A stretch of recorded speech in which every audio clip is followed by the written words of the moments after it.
শিক্ষার্থীরা আশা করছি তোমরা সবাই খুব ভালো আছো। সবাইকে আমন্ত্রণ জানাচ্ছি আমাদের এইচএসসি 24 ব্যাচের জন্য স্পেশাল লাইভ ক্লাসের যে আমরা বাংলা রিভিশন উইকটা শুরু করে যাচ্ছি সেই রিভিশন উইকের প্রথম ক্লাসটিতে, এবং খুবই শর্ট সময়ের এটি নোটিশ তোমরা হাতে পেয়েছিলে এবং আমরা কিন্তু এর মধ্যেই দেখা গিয়েছে যে ক্লাসটা সাজিয়ে তোমাদের সামনে নিয়ে আসছি নাম্বার 1 আর নাম্বার 2। আজকের এই যে ক্লাসগুলো রয়েছে এই ক্লাসগুলোর মাধ্যমে আমরা কিন্তু তোমাদের বাংলার প্রথম পত্রের গদ্য আছে কভার আপ করবো, গদ্যের পার্ট 1, এরপর পদ্য নিয়ে আলোচনা করব, তারপরে নাটক ও উপন্যাস নিয়ে আলোচনা করব। শুধুমাত্র বাংলা প্রথম পত্রই না, বাংলা প্রথম পত্রের পাশাপাশি বাংলা দ্বিতীয় পত্রের অনেক কিছুই কিন্তু এখানে থাকবে। এবং ইয়েস, বাংলা দ্বিতীয় পত্রের ক্লাসগুলো কিন্তু নেবে তোমাদের সবার প্রিয় ফারহান সাকিব ভাইয়া। অ্যান্ড তোমাদের উদ্দেশ্যে আরও একটি কথা রয়েছে, আমাদের আজকের যে ক্লাসটি আছে, আজকের এই ক্লাস স্লাইডটা কিন্তু অনেক বেশি গুরুত্বপূর্ণ। যে ক্লাস স্লাইডটা তোমরা যদি খুব দ্রুত কালেক্ট করে নিতে পারো তাহলে কিন্তু খুব বেশি ভালো হবে। এখন প্রশ্ন আসতে পারে, ভাই কিভাবে ক্লাস স্লাইডটা কালেক্ট করব?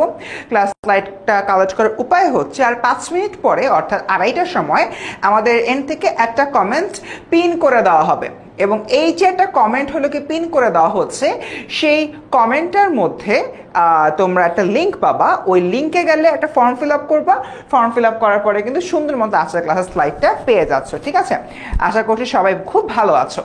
ওকে, সো মোটামুটি এতটুকুই। প্রথমতই তোমাদের কাছে যে রিকোয়েস্ট থাকবে, আজকের ক্লাসে শেয়ার করে দাও, শেয়ার করে একটু কমেন্টে জানিয়ে দাও যে শেয়ার ডান, নাম্বার 1। এবং নাম্বার 2, আজকের ক্লাসটায় তোমাদের একটু ইন্টারেক্টিভ হতে হবে, তোমার আমার সাথে কথাবার্তা বলতে হবে। এবং আজকের ক্লাসে যদি আমি সামারি দিই যে বিষয়গুলো থাকবে, মূলত আজকের ক্লাসে থাকবে তোমাদের দুঃখিত, হ্যাঁ, প্রথমত তোমাদের যে বাংলা টনিক নিয়ে আমি কথাবার্তা বলি সব সময়, সে বাংলা টনিকের বিষয়গুলো থাকবে নাম্বার 1, এবং অধ্যায় ভিত্তিক গুরুত্বপূর্ণ এমসিকিউ সলভ করব আমরা আজকে, এমসিকিউ সলভ করবো। এবং শেষ মুহূর্তে এই যে তোমার ক্লাসগুলো রয়েছে, এই ক্লাসগুলো কিন্তু আসলে তোমাদেরকে অনেক হেল্প করবে। আমি যদি বাংলা টনিকের ভিডিওগুলোর কথা বলি, এটা কিন্তু অনেক আগে দিয়েছিলাম, প্রায় তোমার মাস 3 আগে দিয়েছিলাম। সেগুলো কিন্তু অনেকেই তোমরা হারিয়ে ফেলেছো, বা অনেকে বলছো যে ভাইয়া জিনিসগুলো একসাথে ক্ল্যাটার করে দিলে ভালো হয়। সো আমি যে কাজটা করছি, আমি তো ক্ল্যাটার করে একটা পোস্ট দিবই, বাট বিফোর দ্যাট তোমাদের কিন্তু এই ক্লাসগুলো নিয়ে আসতে আছে। ঠিক আছে, আমি যেরকম এখানে ক্লাসগুলো করাবো, ঠিক তেমনি আজকে কিন্তু গুরুত্বপূর্ণ এমসিকিউ সলভ করাবো। সবাই ক্লিয়ার? বুঝতে পারছি আমরা? একটু কাইন্ডলি কমেন্টে জানাও। এবার দেখি অনেকেই জয়েন করছো। আমরা ঠিক 2:30 ক্লাস শুরু করবো, 2:30 থেকে 3:20, 3:30 এই পর্যন্ত ক্লাসটা চলবে, মাত্র 1 ঘন্টা, এবং ক্লাসটা কিন্তু সবার জন্য উন্মুক্ত। ঠিক আছে, তাই এই সকল বিষয় মাথায় রেখে তোমরা কিন্তু আমাদের আজকের যে ক্লাসটা রয়েছে ক্লাসটাতে জয়েন করতে পারো। আমার সাথে দেখতে পাচ্ছি ফাহিমা মিম জয়েন করেছে, সুলতান মাহমুদ তারেক জয়েন করেছে, ইশিতা জয়েন করেছে আমাদের সাথে। দেখো ইতিমধ্যেই আমাদের এন্ড থেকে একটি কিন্তু ফর্ম লিঙ্ক চলে আসছে, দেখতে পাচ্ছ সবাই? এই যে দেখো, একটা কিন্তু ফর্ম লিঙ্ক অলরেডি চলে আসছে, যে আজকের এই এইচএসসি 24 বাংলা রিভিশন উইক ক্লাসের স্লাইডটি পেতে তোমরা এখনই পূরণ করে ফেলো এই ফর্মটি। এখানে একটা ফর্ম লিঙ্ক আছে, ফর্মটা তুমি প্রেস করবা, প্রেস করার পর সুন্দর মতো গেলেই কিন্তু যাবতীয় জিনিসপত্র এখানে পেয়ে যাচ্ছ। বুঝতে পারছি আমরা? দেখো এই ক্লাসের স্লাইডটা কিন্তু অলরেডি পিডিএফটা তোমাদেরকে দিয়ে দিয়েছে, এবং ক্লাসের স্লাইডটা অনেক বেশি গুরুত্বপূর্ণ, বাট স্লাইডের পাশাপাশি ক্লাসে আমার লেকচারটাও কিন্তু অনেক বেশি গুরুত্বপূর্ণ। ওকে, আমার সাথে ময়না যোগ করেছে, আমার সাথে সজীব যুক্ত হয়েছে, আমাদের সাথে ফাহিমা মিম যুক্ত হয়েছে, আমাদের সাথে আখি যুক্ত হয়েছে। ওকে, আমি অনেকে দেখতে পাচ্ছি যারা যুক্ত হচ্ছে, এবং তোমাদেরকে বলছি কাইন্ডলি একটু ফ্রেন্ডদেরকে মেনশন দাও এবং ক্লাসে শেয়ার করে কমেন্ট সেকশন জানিয়ে দাও যে শেয়ার ডান। ওকে, ঠিক আছে। সুলতান মাহমুদ তারেক বলছে, ভাইয়া ভাব সম্প্রসারণে মূল ভাব, সম্প্রসারিত ভাব, মূল বক্তব্য এইগুলো না লিখলে হবে কি, এগুলা লেখা লাগে না, এগুলা লেখা অ্যাকচুয়ালি উচিত না। সো এগুলো কখনো তোমরা লিখবা না। ঠিক আছে, এগুলো মানে লিখতে গেলে এত বড় ক্লাসে উঠে তোমরা যদি এগুলো লেখো, তাহলে আলটিমেটলি তোমাদের যে খাতার বা পরীক্ষার যে মানটা, সে মানটা অ্যাকচুয়ালি একটু ড্রপ ডাউন হয়, তাই আমরা কখনো এগুলো লিখবো না। ওকে, আচ্ছা, ঠিক 2:30 বেজে গিয়েছে, তাহলে আমরা আই থিঙ্ক আজকের ক্লাসটা আস্তে আস্তে শুরু করতে পারি। সো আজকের ক্লাসে আমি আছি তোমার সাথে ফারসিম ভাইয়া। মোটামুটি 4 বছরের উপরে পড়াশোনা করাচ্ছি, তোমাদেরকে পড়াচ্ছি। 4 বছরের একটা বেশ ভালো রকমের এক্সপিরিয়েন্স হয়ে গেছে পড়াইতে। অ্যান্ড পাশাপাশি ঢাকা ইউনিভার্সিটি থেকে গ্র্যাজুয়েশন কমপ্লিট করলাম কয়েকদিন আগে। এখন হচ্ছে গিয়ে আমার জাস্ট রেজাল্টের অপেক্ষা, তারপর পড়ালেখা শেষ, সোনার বাংলাদেশ। আর হলো গিয়ে পড়া নিয়ে কোনো ঝামেলা টামেলা নাই, তারপর খালি পড়াবো আর তোমাদেরকে প্যারা দিব। ঠিক আছে, সো মোটামুটি 31-এর মতো চলে আসছো। আমি চাচ্ছি তোমরা আরও বেশ কিছু মানুষ জয়েন করো, বাট আমি আস্তে আস্তে ক্লাসটা শুরু করে দিব। ক্লাস শুরু করার আগে একটা ছোট্ট বিষয়টা কাইন্ডলি জানো, এই মুহূর্তে যারা জয়েন করছো সবাই কি HSC 24 batch, yes or no? যদি নো হয় তাহলে কোন ব্যাচ এটা একটু আমায় কাইন্ডলি কমেন্টে বলো, নাম্বার 1। এবং নাম্বার 2, কে কোথা থেকে জয়েন করছো সেই বিষয়টা একটু কাইন্ডলি আমাদের কমেন্টে জানিয়ে দাও, ঠিক আছে? ওকে, জান্নাতুল ফেরদৌস বলছে কেমন আছো ভাই? আলহামদুলিল্লাহ জান্নাত, বেশ ভালো আছি, তোমার কি অবস্থা? এরপর দেখতে পাচ্ছি দীপরাজ জনকা, সারা এইচএসসি 24 ব্যাচ থেকে, খুব ভালো। তাহিয়া বলছে সালাম দিচ্ছি, ওয়ালাইকুম আসসালাম। দীপরাজ এইচএসসি 24 ব্যাচ থেকে। তারপর দেখতে পাচ্ছি দীপরাজ সিলেট থেকে জয়েন করেছে। সিলেটের এখন কি অবস্থা দীপরাজ, জানিয়ে দিও। শান্তা বলছে ইয়েস ভাইয়া, ভেরি গুড। আখি বলছে তোমার হলো কি 24 ব্যাচের। নূপুর বলছে 24 ব্যাচের গাইবান্ধা থেকে। তিশা বলছে 24 ব্যাচের। তারপরে হচ্ছে মাইশা আক্তার মিম গাইবান্ধা থেকে জয়েন করেছে 24 ব্যাচের। আচ্ছা, সো মোটামুটি আমাদের 24 ব্যাচের স্টুডেন্টদেরকে আমরা ক্লিয়ার করতে পেরেছি। তাহিয়া জয়েন করেছে 26 ব্যাচের। আচ্ছা, আমাদের 26 ব্যাচের স্টুডেন্ট থাকতে পারো, ক্লাসটা যদি দেখতে চাও দেখতে পারো, আর কি সমস্যা নেই। বাট পার্টিকুলারলি এই ক্লাসে 24 ব্যাচের জন্য, তাদের পরীক্ষার 10টা দিনও নাই, 30 তারিখ থেকে এক্সাম আমাদের শুরু হচ্ছে। ওকে বস, ঠিক আছে। সো মোটামুটি সবাই দেখতে পাচ্ছি আস্তে আস্তে জয়েন করছো। আচ্ছা, তাহলে ক্লাসটা আমরা এখন শুরু করি, আর দেরি না করি, কারণ এই মুহূর্তে তোমাদের সময়ের মূল্য অনেক। আজকের ক্লাসের প্রথম যে টপিক সেটা হচ্ছে একটা অপরিচিত গল্প। স্টুডেন্ট সবাই রেডি? ফার্স্টে আমি অপরিচিত গল্পের ছোট্ট একটা সামারি দিব। সেকেন্ডলি অপরিচিত গল্পের কি পয়েন্টগুলো তোমার সামনে তুলে ধরবো। অ্যান্ড থার্ডলি এই কি পয়েন্টগুলো আমি ব্যাখ্যা করব। সবাই রেডি? স্টার্ট করবো ক্লাস। খালি সবাই একবার বলো যে ভাইয়া ক্লাসটা স্টার্ট করেন, আমি এখনই ক্লাসটা স্টার্ট করে দিব। ওকে, মোটামুটি সবাই দেখতে পাচ্ছি যে বলছে যে যা 24 ব্যাচের। ওকে, মিম রেডি। ভাইয়া ফর্ম পূরণ করতে পারছি না, কেন পারছো না? সবারই কি সমস্যা হচ্ছে? সবারই কি ফর্ম পূরণ করতে সমস্যা, সেটা কাইন্ডলি জানাও তো। আচ্ছা, দীপরাজ বলতেছে পানি আগের চেয়ে কমছে। ওকে, যাক আলহামদুলিল্লাহ দীপরাজ, ভালো কিছুই হবে ইনশাল্লাহ। আজকের ক্লাস 50 মিনিট থেকে 60 মিনিট, মানে ম্যাক্সিমাম 1 ঘন্টা হবে আর কি। ওকে, ঠিক আছে, I think all good. Ready ভাইয়া? ঠিক আছে, স্টার্ট করি। সো ফার্স্টে আমরা বলবো অপরিচিত যে গল্পটার একটা ছোট্ট সামারি দিই। প্রথমে বলি অপরিচিত গল্পটি কে লিখেছেন? কবিগুরু রবীন্দ্রনাথ ঠাকুর। রবীন্দ্রনাথ ঠাকুর কর্তৃক রচিত এই অপরিচিত গল্পের একদম জিস্ট যদি একটা সামারি দিই, তাহলে সেটা হবে অপরিচিত গল্পটাকে আমরা 3টা ভাগে ভাগ করতে পারি। এর মধ্যে অপরিচিত গল্পের কয়েকটা প্রধান চরিত্র রয়েছে। প্রথম যে চরিত্র সেটা হচ্ছে অনুপম, দ্বিতীয় যে প্রধান চরিত্র সেটা হচ্ছে কল্যাণী, তৃতীয় যে প্রধান চরিত্র তোমার অনুপমের মামা, চতুর্থত যে প্রধান চরিত্র সেটা হচ্ছে কল্যাণীর বাবা শম্ভুনাথ সেন। এই 4টা ক্যারেক্টারকে নিয়ে আমরা এন্টায়ার অপরিচিত গল্পটাকে 3টা খণ্ডে ভাগ করতে পারি। প্রথম খণ্ডে অপরিচিত গল্পের প্রধান চরিত্র অনুপমের জীবন নিয়ে ব্যাখ্যা করা হয়। দ্বিতীয় খণ্ডে অপরিচিত গল্পের 2 প্রধান চরিত্র অনুপম এবং কল্যাণীর বিয়ে হওয়া এবং বিয়ে ভাঙ্গা নিয়ে কথাবার্তা বলা হয়। এবং তৃতীয় খণ্ডে এসে বিয়েটা যে হলো না এবং পরবর্তী সময়তে অনুপমের যে একটা চেঞ্জ আসে, সেই চেঞ্জটা নিয়ে বেসিক্যালি আমাদের এন্ডে কথাবার্তা বলা হয়। তার মানে দেখো, এন্টায়ার অপরিচিত গল্পটাকে আমরা 3টা টুকরায় ভাগ করতে পারি। এবার হচ্ছে প্রথম টুকরা নিয়ে, যেখানে অনুপমের জীবন নিয়ে আলোচনা করা হচ্ছে। অনুপম এমন একটা মানুষ যার হচ্ছে নিজস্বতা বলতে কিছু নাই।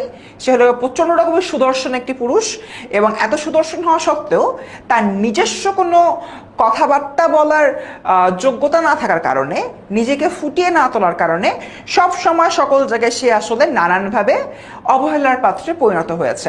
এবং শুধুমাত্র তাই না, তাকে তার শিক্ষক এটি নির্দিষ্ট উপাধিতে ভূষিত করেন, সেটি হচ্ছে মাকাল ফল। এটি হচ্ছে মাকাল ফল। মাকাল ফল মানে কি? যার হচ্ছে কি অন্তঃসার শূন্য, মানে যে বাইরে দিয়ে ফিটফাট ভিতর দিয়ে সদরঘাট, এরকম একটা অবস্থা, ঠিক আছে? আচ্ছা, অনেকেই বলছে কিসের ফর্ম? তোমরা কি পিন করার ফর্মটা দেখতে পাচ্ছ না? এগুলো কিন্তু ক্লাসের মধ্যে খুব বড় একটা ডিস্ট্রাকশন। তোমরা দেখো কমেন্টে একটা ফর্ম পিন করা আছে, এই ফর্মটাই একটু তোমাদের ফিল আপ করতে হবে। সবাইকে পাচ্ছ? একটু কাইন্ডলি আমাকে এই যে এশিওর করো, সবাই কি ফর্মটা ফিল আপ করতে পারছো? কোনো কি প্রবলেম হচ্ছে? ঠিক আছে না? আচ্ছা, ঠিক আছে, ওকে, ফর্ম নিয়ে কোনো সমস্যা নেই, ফর্মটা তোমরা একটু ফিল আপ করে ফেলো। ওকে, ঠিক আছে বাবারা, স্টার্ট করি। তো অনুপমের কি অবস্থা? অনুপম ইটস অফ আ মাকাল ফল, বাট এই যে তোমার ঘটনাটা রয়েছে, এই ঘটনার সেকেন্ড পার্টে যে জিনিসটা দেখতে পাই, অনুপমের যে মিস্টার মামা রয়েছেন, এই মামা অনুপমের এন্টায়ার ফ্যামিলিকে নানানভাবে কন্ট্রোল করে। মামার হাতে বেসিক্যালি অনুপমের এন্টায়ার ফ্যামিলিটা বিদ্যমান আছে।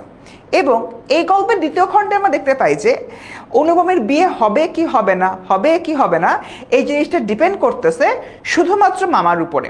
এবং মামা এমন পরিবারকে চাচ্ছেন যাদের সাথে অনুপমের বিয়ে হওয়ার পরে ওই মেয়ের পরিবার তাদের যে লক্ষ্মীর বিশাল বড় ঘট আছে, মানে যত সব ধন সম্পত্তি রয়েছে, ধন সম্পত্তি একদম উল্টায় দিয়ে দিবে, কোনো কিছুতে তারা দ্বিধা বোধ করবে না। ঠিক আছে, এই যে বিষয়টা, এই বিষয়টাই তোমার হচ্ছে আমাদের মাথায় রাখতে হচ্ছে।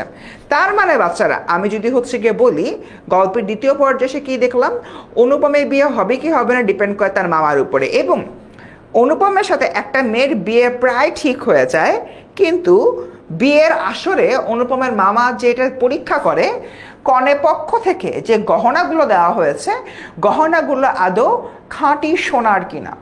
এবং এই জিনিসটা যখন হয়, কনের বাবা শম্ভুনাথ সেন খুব ট্রিগার্ড হয়ে যায়, এবং ট্রিগার্ড হয়ে সে সুন্দর মতো বিয়েটা ভেঙে দেয়। এটা ছিল গল্পের দ্বিতীয় খণ্ডের একদম লাস্ট পরিণতি, এবং যেটা তদানীন্তন সময়কার সমাজ ব্যবস্থার জন্য অনেক বড় একটা স্টেপ ছিল। ঠিক আছে, গেল। আফটার দ্যাট গল্পের তৃতীয় খণ্ডে আমরা দেখতে পাই অনুপম আসলে কল্যাণীকে ভালোবেসে ফেলেছিল, এবং এরই ফলশ্রুতিতে সে মনে মনে কল্যাণীকে খুঁজলেও আলটিমেটলি কল্যাণীর সাথে তার তো বিয়ে হয় না। তো একদা অনুপম তার মাকে নিয়ে তীর্থস্থানে যাচ্ছিল, মানে কি বলে, আমাদের যেরকম মুসলিমদের যেরকম কাবা শরীফ হলো প্রার্থনার জায়গা, পবিত্র জায়গা, হিন্দু ধর্মাবলম্বীদের যেরকম কাশী গয়া এগুলো হচ্ছে তোমার তীর্থস্থান, ওখানে তারা তোমার তীর্থ মানে হচ্ছে আরাধনা করতে চায়। আচ্ছা, বিএসমিন বলছে অনুপমের মামার নাম কি? পুরো গল্পে আসলে অনুপমের মামার নাম ওভাবে কোথাও বলা হয় নাই, খালি অনুপমের মামা এই টার্মটা ইউজ করা হয়েছে। ঠিক আছে, আচ্ছা, তো যেটা বলছিলাম, তো আলটিমেটলি সামনের দিকে হলো গিয়ে তোমার মানে তীর্থ করতে যাচ্ছিল। তো যাইতে যাইতে রাস্তার মধ্যে ট্রেনে একজনের সাথে হলো গিয়ে মানে একজনের ভয়েস শুনে মিস্টার অনুপম, এবং ভয়েস শুনে দ্বিতীয়বারের মতো সে তার প্রেমে পড়ে যায়। এবং সে এরপর দেখে যে মানে তার কাছে অনুপম এরকম একটা জায়গা থেকে একটা উক্তি করে, উক্তিটা হচ্ছে যে তাহার কাছে গলার স্বর বড়ই অনবদ্য বা বড়ই অনন্য, এরকম কিছু একটা, মানে গলার স্বর ব্যতীত আর কোনো কিছু তার কাছে মানে ভিত্তি পায় না, এমন একটা অবস্থা। তার মানে মিস্টার অনুপম ইনহেরেন্টলি একজন অপরিচিতা নারীর বা অপরিচিতা এক মেয়ের প্রেমে পড়ে যায় শুধুমাত্র তার ভয়েস শুনে। ঠিক আছে, এবং এরকম একটা জায়গা থেকে পরবর্তী সময়তে অনুপমের সাথে ওই মেয়ে দেখা হয়, ট্রেনের মধ্যে নানান রকম ঘটনার প্রবাহ যায়, এবং একদম শেষাংশে যে ওই মেয়েটির চাঞ্চল্যতা, ওই মেয়েটির স্বতঃস্ফূর্ততা, ওই মেয়েটির সাহসিকতা, এই তিনটা বিষয় বললাম কি, একটা মেয়ের চাঞ্চল্যতা, একটা মেয়ের সাহসিকতা, আর এটা কি বললাম, একটা মেয়ের স্বতঃস্ফূর্ততা। তিনটা বিষয়, চাঞ্চল্যতা, স্বতঃস্ফূর্ততা, সাহসিকতা, এই তিনটা বিষয় দেখে অনুপমের যে তোমার মা শেষমেশ জিজ্ঞেসই করে ফেলে, মা তোমার নাম কি? তখন মেয়েটি বলে, আমার নাম কল্যাণী, আমার বাবা শম্ভুনাথ সেন, তিনি এখানকার ডাক্তার। তখন অনুপম গিয়ে বুঝতে পারে, আরে এর সাথে তো আমার বিয়ে হওয়ার কথা ছিল, বাট আলটিমেটলি বিয়েটা হয় না। সো এইরকম একটা স্ট্যাটাস কো থেকে পরবর্তী সময়তে অনুপম কল্যাণীকে বিয়ে করতে চায়, কল্যাণীকে সেকেন্ডবার বিয়ে করার প্রপোজাল দেয়, বাট কল্যাণী বিয়ে করতে চায় না, কারণ কল্যাণী হচ্ছে মানে মাতৃ আজ্ঞা বলতে সে হচ্ছে গিয়ে দেশ সেবায় ব্রতী হয়েছে, এমন একটা অবস্থা। তার মানে স্টুডেন্টস, এই এন্টায়ার জায়গা থেকে আমি যেটা হলো গিয়ে বুঝলাম, গল্পের তিনটা খণ্ডের প্রথম খণ্ড অনুপম একটা মাকাল ফল, দ্বিতীয় খণ্ড অনুপমের মামা সবকিছু করে, তৃতীয় খণ্ড অনুপমের প্রেমটা আর তোমার পার্মানেন্ট হিসাবে পরিগণিত হয় না। ওকে, ধন্যবাদ তানজিনা, চিরকাল গলার স্বর আমার কাছে বড় সত্য, আমি এই কথাটি বেসিক্যালি বলতে নিচ্ছিলাম। সো ইয়েস, আমরা কিন্তু দেখো খুবই শর্ট টাইম, ম্যাক্সিমাম 10 মিনিটের মধ্যে অপরিচিতা এই বিশাল গল্পটাকে সামারি করে ফেলছি। সবাই কি সামারিটা বুঝতে পারছি? আচ্ছা, সাব্বির হোসেন বলতে বিয়ে করে কি দেশ সেবা করে? দেখো তুমি একটু সাব্বির, তুমি একটু ওই কল্যাণীর আসপেক্টটা চিন্তা করো। কল্যাণীর বিয়ে থা ঠিক হয়ে আছে, এরকম একটা সময়তে পাত্রপক্ষের হচ্ছে কি নিচু মন মানসিকতার কারণে তার বিয়ে ভেঙে যাচ্ছে, বিয়েটা ভেঙে দেওয়া হয়। তার কাছে তো এখন বিয়ে আর ফ্যাক্টর না, রাদার দেন তার কাছে ফ্যাক্টর হচ্ছে নিজের সম্মান, নিজের কাজ, রাইট? তাই সে বিয়ে করবে না। ওকে, সবাই কি ক্লিয়ার বিষয়টা? আচ্ছা, আমি 3টা পয়েন্টের নাম বলেছি। আমি মূল বাংলাটা অনেক শুরু করার আগে, বাংলাটা অনেক আমি শুরু করব, বাট এটা শুরু করার আগে আমি 3টা পয়েন্ট বলেছি, লিখি এটা। সাহসিকতা,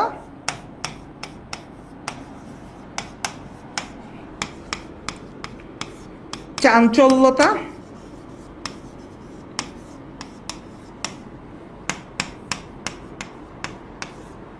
স্বতঃস্ফূর্ততা।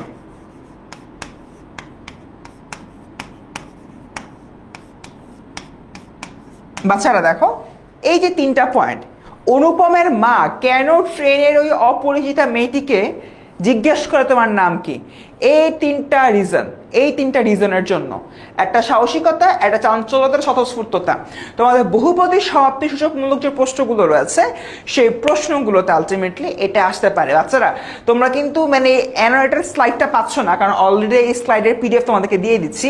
তাই তোমাদের উদ্দেশ্যে আমার রিকোয়েস্ট, এই স্লাইডটা একটা স্ক্রিনশট নিয়ে ফেলো, ঠিক আছে?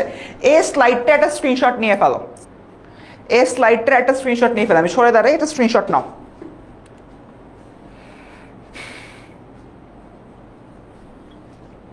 স্ক্রিনশট নিয়ে কাইন্ডলি কমেন্টে বলো এসএস ডান। আর তোমরা একটু কাইন্ডলি ক্লাসে শেয়ার করো, মাত্র 3খান শেয়ার হয়েছে। আল্লাহ আস্তাগফিরুল্লাহ, কি একটা অবস্থা। সবাই স্ক্রিনশট নিয়েছো? স্ক্রিনশট একটু কাইন্ডলি জানাও। ওরে সাব্বির তো বস মানুষ, নোট করতেছে, করে ফেলো করে ফেলো।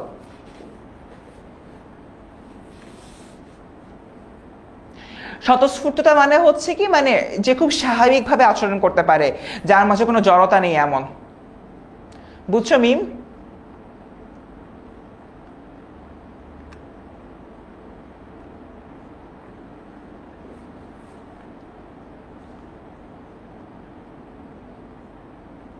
আচ্ছা ভাইয়া কি জানি বললো কে,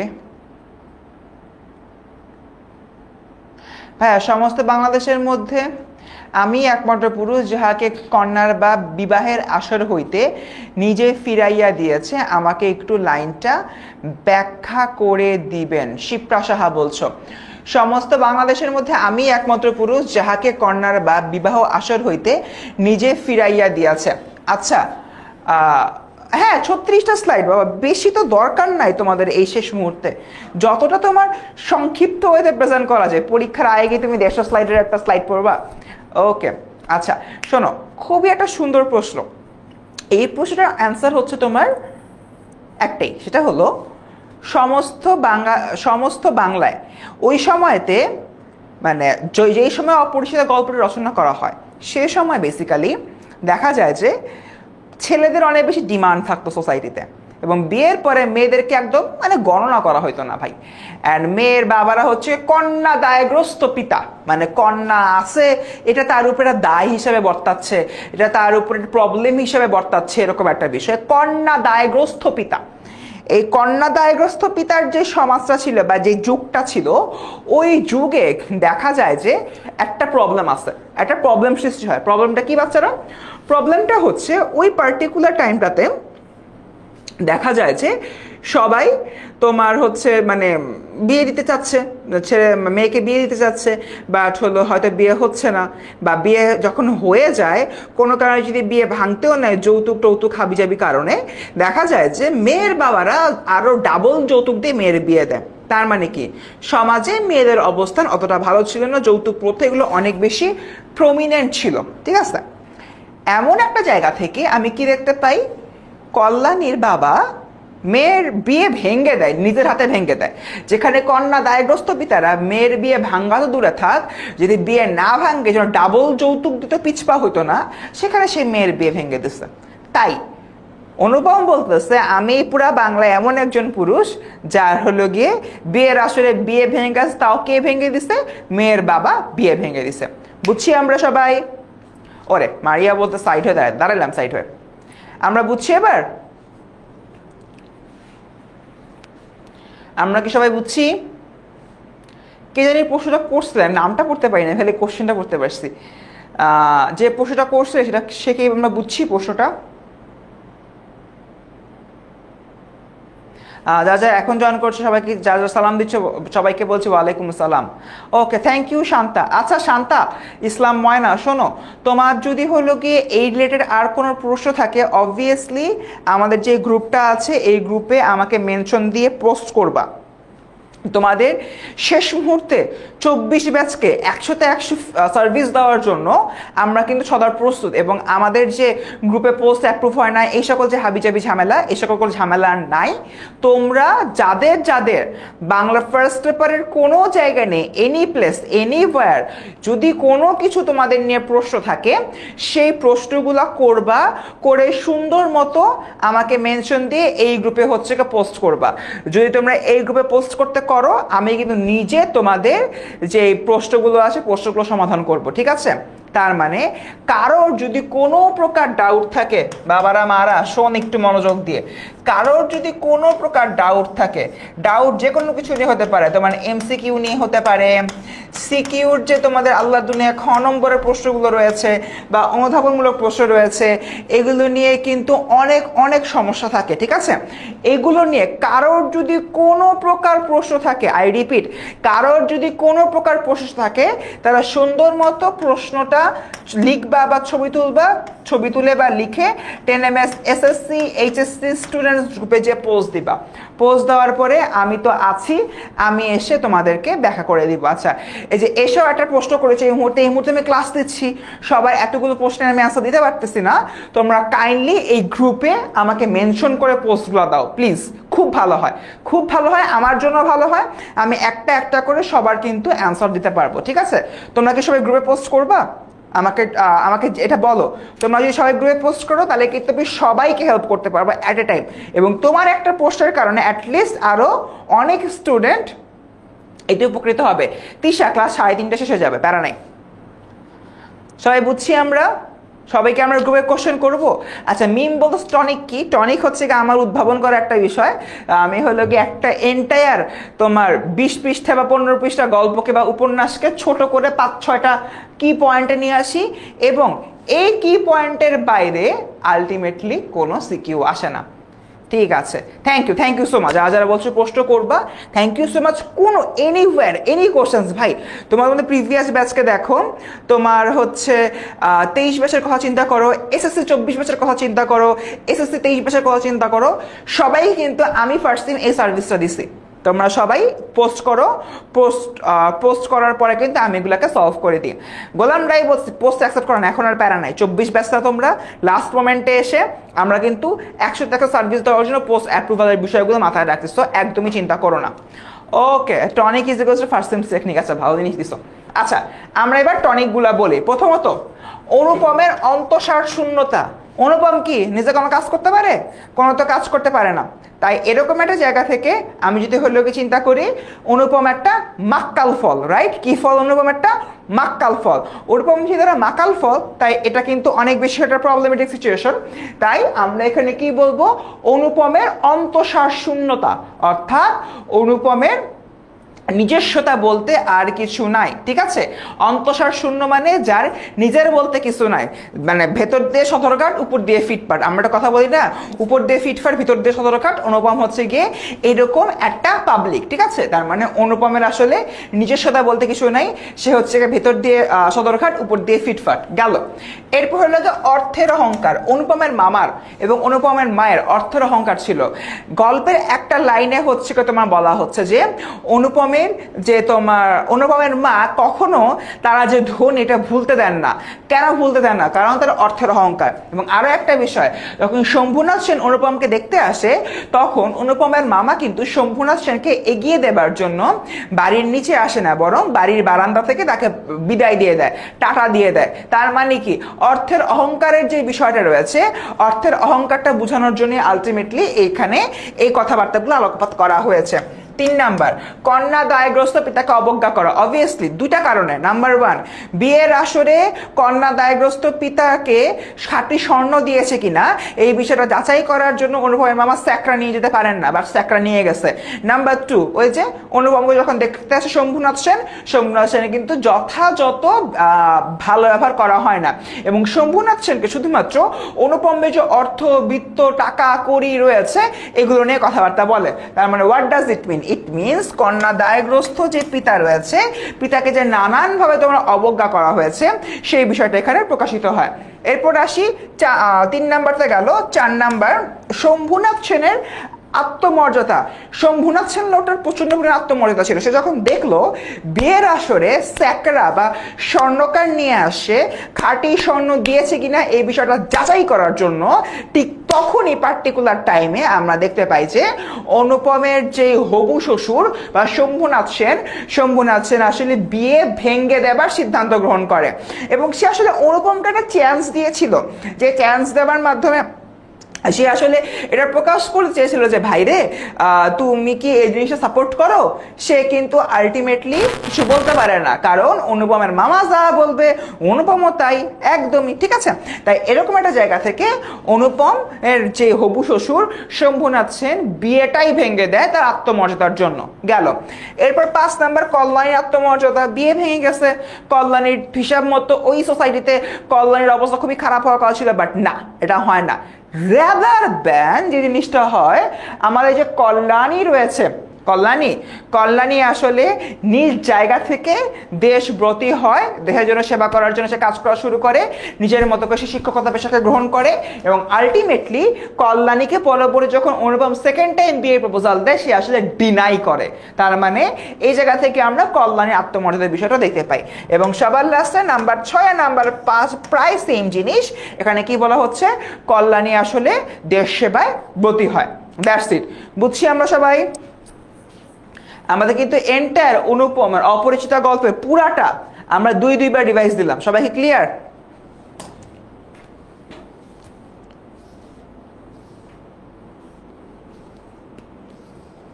সবাই ক্লিয়ার? ওকে, কারো কোনো প্রশ্ন আছে এটা নিয়ে? আর সবাই কিন্তু অবভিয়াসলি আমাদের গ্রুপে পোস্ট করবা।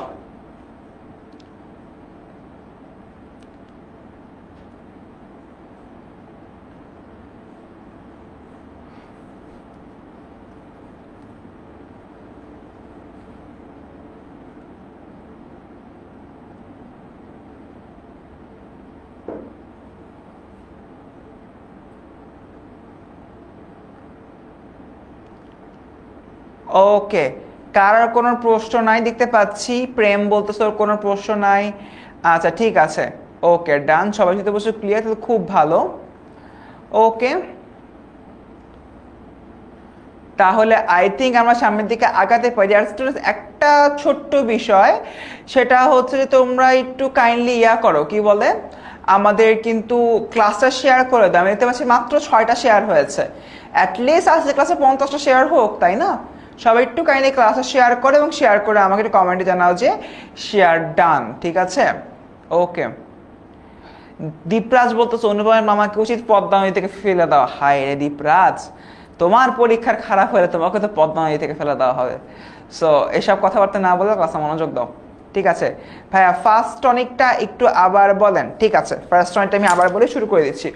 অনুপমের অন্তঃসার শূন্যতা। ভাই তোমরা অনেকে এই ওয়ার্ডটা বুঝতেছো না। অন্তঃসার শূন্যতা, অন্তঃসার শূন্যতা মানে কি? অন্তঃসার শূন্যতার মানে হচ্ছে যার ভেতরে কিছু নাই। ভেতরে বলতে হচ্ছে কি, যার কোনো গুণাগুণ নাই বাট দেখতে সুন্দর। অনুপম কি দেখতে সুন্দর সুদর্শন বাট গুণাগুণ নাই। ফর এন এক্সাম্পল, তুমি কাউকে দেখলে খুব ফিটফাট স্মার্ট হয়ে আছে একদম, এই বাবা বাচ্চারা একটু হলেও মনোযোগ দিয়ে শোনো, আমি অন্তঃসার শূন্যতা ওয়ার্ডটা হলেও বুঝাচ্ছি। সো তোমরা দেখলা যে একজন লোক আসছে, লোকটা দেখতে খুব সুন্দর, খুবই সুদর্শন, খুবই স্মার্ট, একদম কোট প্যান্ট টাই পরে আছে, পরে একটা বিয়ের অনুষ্ঠানে সে বসে আছে, খুবই সুন্দরভাবে হলো সে বসে আছে। তো খাওয়ার সময় আসতো, তো সবাইকে ডাকতেছে খাওয়ার জন্য আসতে। তো বিয়ের একটা অনুষ্ঠান, ওই লোকটা যে টেবিলে বসে, সাপোজ তুমিও ওই টেবিলটাতে বসলা, ঠিক আছে? ওই টেবিলটায় তুমি বসলা, সবাই খাবার টাবার দেওয়া হয়েছে। তো ফার্স্টে হচ্ছে গিয়ে তোমার স্টার্টারে হলো কি বলে নান রুটি দিচ্ছে আর হলো গিয়ে রোস্ট দিচ্ছে। সো হিসাব মতো আমার নান রুটি আর রোস্ট কি হবে খাই স্টার্টারে দেওয়ার পরে ফার্স্টে নানটা একটু ছিঁড়িয়ে একটু রোস্টটা একটু নিয়ে হলো গিয়ে খাই, আশেপাশে পরিচিত মানুষ থাকলে তার সাথে কথাবার্তা বলা শুরু করলি। বাট এরকম একটা টাইমে লোকটা কি করলো, তার যে টাইটা আছে টাইটা খুললো, শার্টের বাটন টাটন খুললো, কোট টোট খুলে 2 হাত একসাথে দিয়ে একবার নান খায় একবার মাংস খায়। এরপর যখন কাচ্চি আসলো 2 হাত দিয়ে এরকম হলো কাচ্চি খাইতে লাগলো। সো এইরকম সিচুয়েশন যদি কখনো হয় তাহলে আমি কি বলবো, আরে লোকটা তো বেসিক এটিকুইটি জানে না, লোকটার তো কোনো ভদ্রতা জ্ঞানই নেই, বা লোকটার তো কোনো গুণাগুণই নেই। এরপর সাপোজ খাওয়ার পরে তুমি তার সাথে কথা বলতে গেলা, সে একদমই গ্রামীণ ভাষায় কথাবার্তা বলতেছে।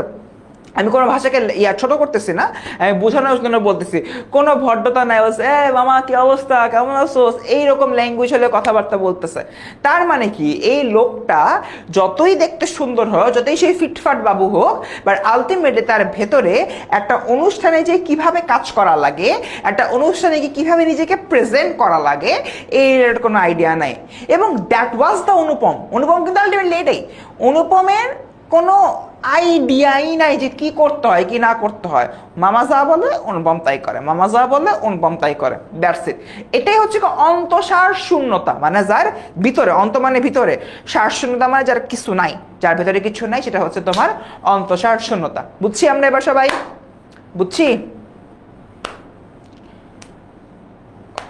ওকে যাক ঠিক আছে, আগাই, আমাদের ক্লাসের টাইম আর বেশিক্ষণ নাই, আধা ঘন্টার মতো আছে, অনেকগুলো টপিক বাকি। আসেন এবার আমরা কি বলি এমসিকিউ সলভ করি। সে নিজের চারদিকে সকলের চেয়ে অধিক রজনীগন্ধার শুভ্র মঞ্জুরির মতো সরল বৃন্তটির উপর দাঁড়াইয়া যে গাছে ফুটিয়ে আছে সেই গাছ সে একেবারে অতিক্রম করিয়া উঠিয়াছে। কে? বিলাসী, আল্লাদি, জমিলা, কল্যাণী। আনসার বলো।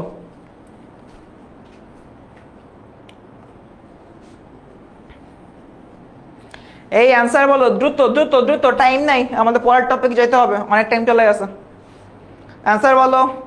একে ডি আচ্ছা, অর্তি, আব্দুস সাত্তার, জাকির, তারপর মারিয়া, তারপর হচ্ছে গিয়ে ইশরাক, তারপর হচ্ছে গিয়ে এশা, তারপর হচ্ছে গিয়ে সারা, তারপর জান্নাতুল, স্বর্ণা, সবাই বলছে কল্যাণী। ইয়েস, বোঝাই যায় কল্যাণী, ব্যাখ্যা দেখা দরকার নাই, আগাই সামনের দিকে। অপরিচিত গল্পের শীর্ষ মুহূর্ত বা গ্রন্থি বন্ধন কোনটি? মানে ক্লাইম্যাক্স। অপরিচিত গল্পের ক্লাইম্যাক্স কোনটা? বলো পান, অপরিচিত গল্পের ক্লাইম্যাক্স কোনটা বলো?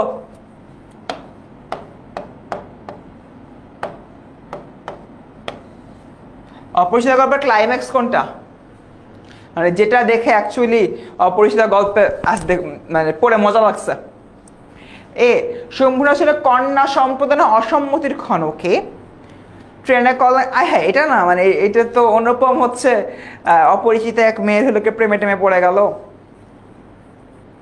ঠিক আছে ঠিক আছে, 19টা শেয়ার হয়েছে ভাই, আর 30টা শেয়ার কর, অ্যাটলিস্ট 50টা শেয়ার হোক আজকের ক্লাসটা প্লিজ। ওকে ঠিক আছে, দেখি মোটামুটি the answer is yes, obviously ঠিক আছে। শম্ভুনাথ সেনের কন্যা সম্পাদন অসম্মতিক্ষণ যখন এটা করলো, সে বেসিক্যালি একদম নিয়মের বাইরে যেটা কাজ করে ফেলছে, এটা অনেক বেশি গুরুত্বপূর্ণ একটা পার্ট ছিল। আগাই, যে গাছে সে ফুটিয়ে আছে সে গাছকে একবার অতিক্রম করিয়া উঠিয়াছে, এই বর্ণনায় কল্যাণীর কোন বিশেষ দিকের কথা বলা হয়েছে? সাজসজ্জা, মার্জিত সুরুচি, সৌন্দর্য, নাকি উদাসীনতা?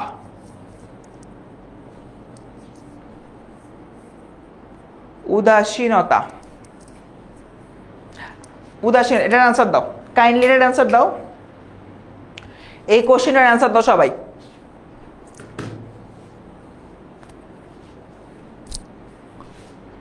এই কোশ্চেনের অ্যান্সার দাও সবাই।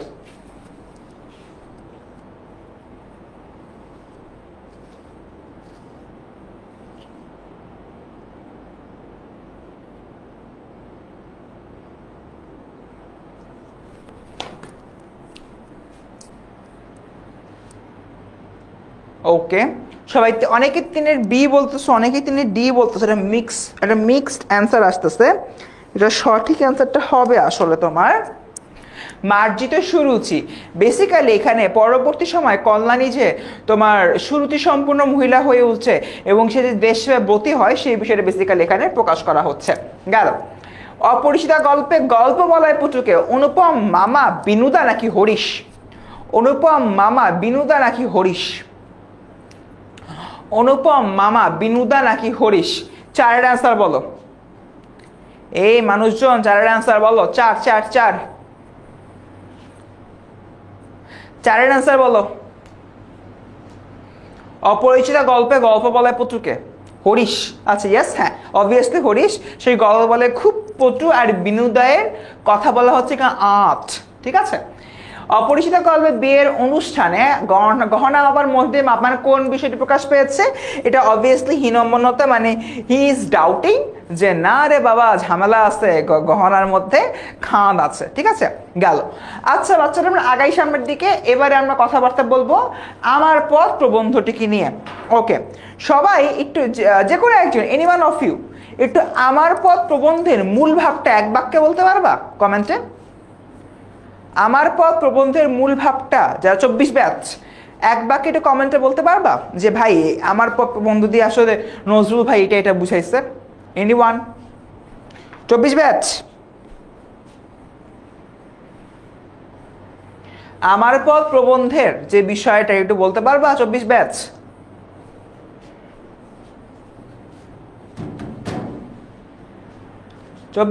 আমার পথ প্রবন্ধের নিজেকে চেনা। আসাদ বলতে নিজেকে চেনা, আত্মনির্ভরতা। ফাহিম বলতেছে সত্যকে চেনা। ওকে ওকে, 3টা পয়েন্ট পাইলাম। ওকে, এই আমি তো মানে স্ক্রিনটা দেখাইতে ফেলা, দেখা যাবে না। আচ্ছা, আত্মনির্ভরতা, সত্যের স্বরূপ, সত্যকে চেনা। ওকে ঠিক আছে। সো বরাবরের মতোই আমি এটাকে একটা ছোট্ট ডিসক্লেমার দিয়ে শুরু করি। সো আমার পথ প্রবন্ধটি লিখেছেন আমাদের জাতীয় কবি কাজী নজরুল ইসলাম। কাজী নজরুল ইসলাম এর ব্যাপারে একটা মজার কথা তোমাদেরকে একটু শেয়ার করি। শেয়ার করে হচ্ছে গিয়ে ক্লাসের মূল জায়গায় যাই। কাজী নজরুল ইসলামকে যদিও আমাদের জাতীয় কবি বলা হয়, বাট মজার ব্যাপার হচ্ছে কাজী নজরুল ইসলাম কিন্তু হাতে কলমে বা কাগজে পত্রে রিকগনাইজড জাতীয় কবি না। তিনি আসলে মুখে মুখে স্বীকৃত জাতীয় কবি।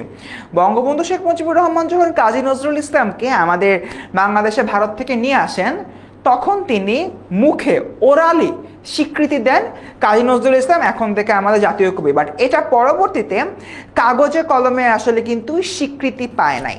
ঠিক আছে, ওই মুখে মুখে চলে আসার বিষয়টা মুখ নিঃসৃত বাণী পরবর্তীতে সত্য এবং অমোঘ হয়ে যায়, সেই বিষয়টা এখানে হয়েছে। কাজী নজরুল ইসলামকে আমরা কি দেখতে পাই? কাজী নজরুল ইসলামকে আমরা দেখতে পাই আমাদের জাতীয় কবিতে পরিগণিত হতে, বাট এটা কিন্তু কোনো জায়গায় লিখিতভাবে নাই। এবং সাংবিধানিকভাবে আমাদের যে সংবিধান রয়েছে সেখানে কিন্তু আসলে আমাদের দেশে কোনো জাতীয় কবি নাই। ঠিক আছে, এই যে তাজনীন আক্তার কিন্তু পরের সেন্টেন্সে বলে দিল এটাই। তো কাজী নজরুলের ব্যাপারে একটা মজার কথাবার্তা শেয়ার করলাম তোমাদের সাথে। আচ্ছা, হাতে কলমে কোন পুরুষ? হাতে কলম মানে হাতে কলমে কোন পুরুষ আমি বুঝলাম না। সমাজ জিজ্ঞাসা করে একটা আনসার দিতে পারতাম। আমাদের জাতীয় কবি কাজী নজরুল ইসলামই, বাট এটা কোনো রিকগনিশন নাই, কাগজে কলমে তোমার রিকগনিশন নাই, এটাই আর কি। বাট আমরা সবাই জানি জাতীয় কবি হচ্ছে গিয়ে কাজী নজরুল ইসলাম। ওকে ঠিক আছে, হ্যাঁ স্বীকৃতি দেওয়া উচিত। সাব্বির ভালো কথা বলছে, স্বীকৃতি দেওয়া উচিত। অবভিয়াসলি স্বীকৃতি না দিলে চলে? কি একটা অবস্থা, তাই না? আচ্ছা, এই বাবারা ভূত কথাবার্তা বলছে আগে। আমার পথ প্রবন্ধে লিখেছেন আমাদের কাজী নজরুল ইসলাম। কাজী নজরুল ইসলাম আমার পথ প্রবন্ধে 2টা বেসিক কথা বলছে। একটা, নাম্বার 1 নিজেকে জানতে হবে, সত্যকে জানতে হবে। 2 অহংকারী হতে হবে। ঠিক আছে, অহংকারী অ্যাকচুয়ালি কখন হতে হবে? যখন তুমি নিজেকে প্রপারলি জানতে পারতেছ। এবার বলি, এন্টায়ার প্রবন্ধটা তুমি বলতেছ যে তোমার আসলে নিজে কি করছো, তোমার যে নিজের ক্যাপাবিলিটিসগুলো আছে সেটা জানতে হবে। ফর এন এক্সাম্পল, আমি আমার নিজের একটা এক্সাম্পল দিই, তোমরা তাহলে ভালো করে বুঝতে পারবা।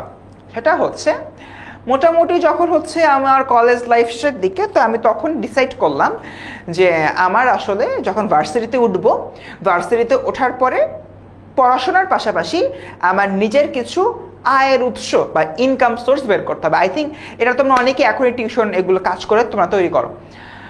সো তারপরে আমি নিজেকে জিজ্ঞেস করলাম, আচ্ছা ফারসিম তুমি কি পারো করতে?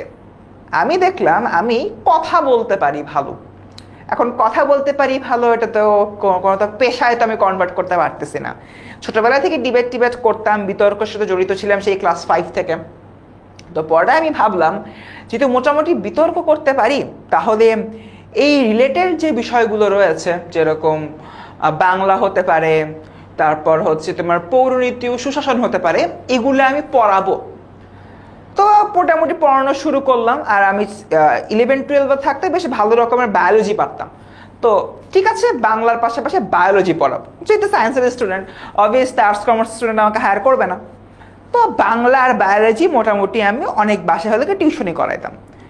তো টিউশনি করাইতে একটা সার্টেন পিরিয়ড পর মনে হলো যে টিউশনি করানোর মাধ্যমে আসলে আমার স্কিলসের ডেভেলপমেন্ট হচ্ছে না, এবং আমার আসলে এমন একটা জায়গায় যাওয়া দরকার যেখানে আমি পড়াতেও পারবো, আমার স্কিলগুলোকে আসলে ডেভেলপমেন্ট করতে পারবো।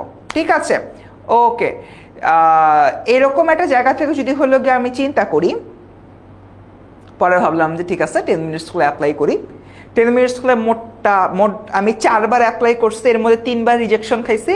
চতুর্থবারে যে আমার কপাল খুলছে, আমি একজন বাংলার ইনস্ট্রাক্টর হিসেবে জয়েন করতে পারি।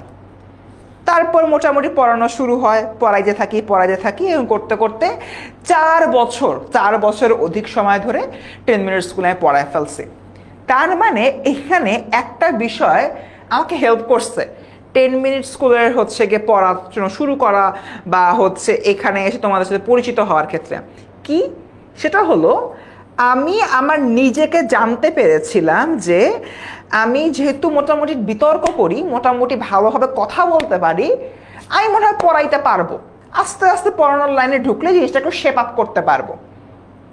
আমি নিজের এই জিনিসটা, এই কোয়ালিটিটা আমি বুঝতে পারছিলাম, আমি জানতে পারছিলাম। জানার এবং বোঝার কারণে আমি পরবর্তীতে এই লাইনে নিজেকে ডাইভার্ট করতে পারছি। এক্স্যাক্টলি এই কথাটি কাজী নজরুল ইসলাম বলছে যে তুমি আসলে তোমার নিজেকে চেনো, তোমার নিজের সত্যটাকে বুঝো, তুমি কি করতে পারো সেটা জানো, এবং সেই অনুযায়ী কাজ করো। কখনো তুমি মিথ্যা যেটা রয়েছে, তুমি যেটা পারো না সেটা নিয়ে গ্লোরিফাই করো না, সেটা নিয়ে হচ্ছে কি তোমার সামনের দিকে এগিয়ে যাবার জন্য মিথ্যা চেষ্টা করো না। তুমি যেটা পারো না আগে সেটা শিখে এক্সপার্ট হয়ে সামনের দিকে আগাও। ভণ্ডামি করো না। ভণ্ডামি করা বলতে আমি সাপোজ কম্পিউটার চালাতে পারি না, আমি বলছি ভাই আমি এমন কম্পিউটার চালাতে পারি, আমি এমন মাইক্রোসফট ওয়ার্ড চালাতে পারি, আপনি পুরো বোকা হয়ে যাবেন। আমাকে একটা কাজ দিল, ডান, শেষ, অন স্পট ডেট, আমি পারতেছি না কিছু করতে। এটা হচ্ছে একটা ভণ্ডামি, এটা হচ্ছে কপটতা। And particularly, I repeat, particularly এই জিনিসটাই হয়েছে। এই জিনিসটা তোমার কিভাবে হয়েছে?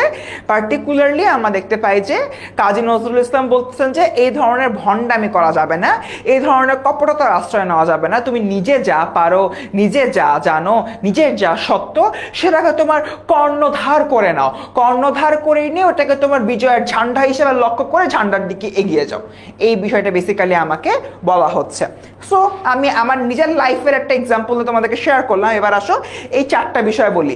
প্রকৃত সত্যকে উপলব্ধি করতে না পারা, কাজী নজরুল ইসলাম বলতেছেন তুমি যতদিন পর্যন্ত তোমার নিজের ভেতরে যে সত্যটা রয়েছে সেটা যদি তুমি অর্জন করতে না পারো, ঠিক ততদিন পর্যন্ত তুমি আসলে কোনো কাজ করতে পারবে না, নিজেকে সামনের দিকে আগায় নিতে পারবে না। তার মানে হোয়াট ইউ ক্যান ডু, তুমি যে জিনিসটা করতে পারো সেটা তোমার আগে জানতে হবে, সেটা তোমার বুঝতে হবে, বুঝে সেই অনুযায়ী কাজ করতে হবে, তাহলে তুমি সামনের দিকে আগাতে পারবা। নাম্বার 2, লোকাচার ও সংস্কৃতির প্রতি অন্ধ আনুগত্যের পরিচয়।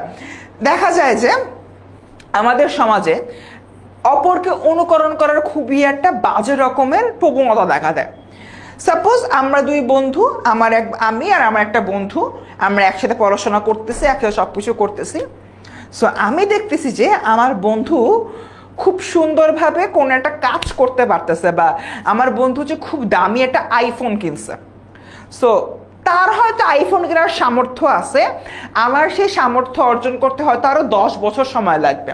বাট আমি আমার বন্ধু আইফোন কিনছে এটা দেখে লোভী হয়ে আমি বাসায় যে প্রেশার দেওয়া শুরু করতেছি। তার মানে আমি কি করতেছি, আমার যে জিনিসটা কেনার যোগ্যতা নাই সেই জিনিসটা অন্য আরেকজন কিনছে দেখে সেটা দেখে লোভী হয়ে আমি তাকে অন্ধ অনুকরণ করছি বলে কি করলাম, সুন্দর মতো আমি চলে আসতেছি কোথায়, আমার মা বাবাকে প্রেশারাইজ করতে। এটা তো ভালো জিনিস না। এক্স্যাক্টলি এই জিনিসটাই বলতেছে যে তুমি অপরকে, অপর সংস্কৃতিকে, অপর লোকাচারকে অন্ধ অনুকরণ করতে গেলে হোয়াট ইউ আর, তুমি তোমার নিজের জায়গাটা ভুলে যাবা নাম্বার 1, এবং নাম্বার 2 তুমি তোমার নিজেকে হারায় ফেলবা, তোমার চারপাশে পরিবেশটাকে নষ্ট করে ফেলবা, যেটা আমি করলাম। বন্ধুর আইফোন আছে, বন্ধু আইফোন কেনার সামর্থ্য আছে, ওর মা বাবা হয়তো গিফট করছে, আমার মা বাবার সামর্থ্য নাই, আমি হয়তো এই যোগ্যতা অর্জন করবো আরো 10 বছর পরে, বাট আমি আমার বাবাকে প্রেশারাইজ করতেছি, আমার চারপাশে একটা নেগেটিভ এনভায়রনমেন্ট ক্রিয়েট করতেছি।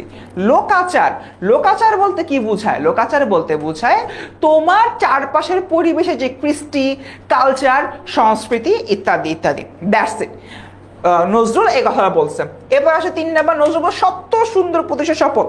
সত্য বলতে দুইটা জিনিস, প্রথমত অ্যাকচুয়ালি তোমার হচ্ছে কি সত্যের বিষয়টা আসবে, তোমার হচ্ছে ট্রুথ, তোমার সত্য কথা বলতে হবে, সবসময় হচ্ছে কি তোমার সত্যের পথে থাকতে হবে, জানো নিজে যা পারো সেটা নিয়ে কাজ করতে হবে।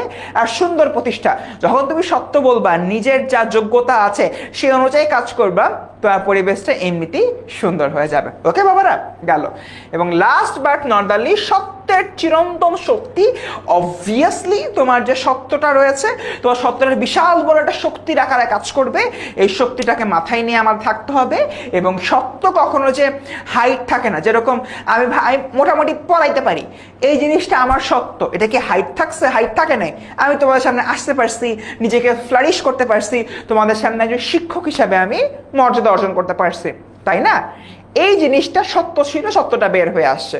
সো যেটা তোমার সমাজে সত্য, এই সত্যটা অলওয়েজ সত্য আকারেই থাকবে, এবং এই জিনিসটা আসলে সবাই সাদরে গ্রহণ করবে। That's it. বুঝতে পারছি আমরা? আরে কলমটা আমার পড়েই গেল। বুঝতে পারছি? শেষ, আমার পক্ষ শেষ। দেখছো, আমরা এক একটা গদ্য 2 বার করে রিভাইজ করতেছি। ফার্স্টে আমি একবার জাস্ট মোটা দাগে সামারি বলি, তারপর একদম বোর্ডের মধ্যে সামারি নিয়ে আসি। ময়না বুঝে ফেলছে? আর কার কোনো সমস্যা? এনিওয়ান? অন্তর বুঝতে পারছে? Very good. তাজরিন আক্তার বলতেছে বুঝতে পারছে। ওকে, ডান। আগাই তাহলে সামনের দিকে, তোমাদের বোঝাটাই আমার প্রাপ্তি। এমসিকিউ সলভ করা শুরু করি, আসো। 30টা শেয়ারে আটকে আছে, আর 20টা শেয়ার দিলে তোমাদের কি হবে বলো একটু আমাকে? আর 20টা শেয়ার দাও প্লিজ।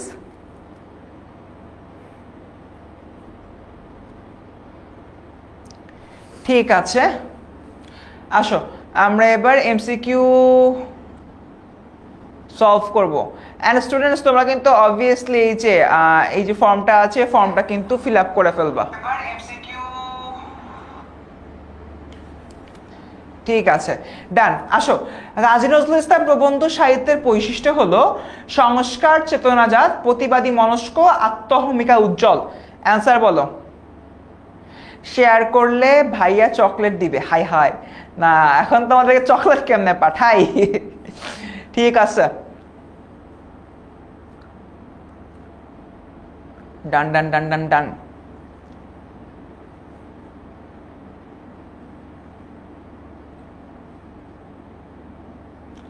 সবাই আনসার দিতে থাকো।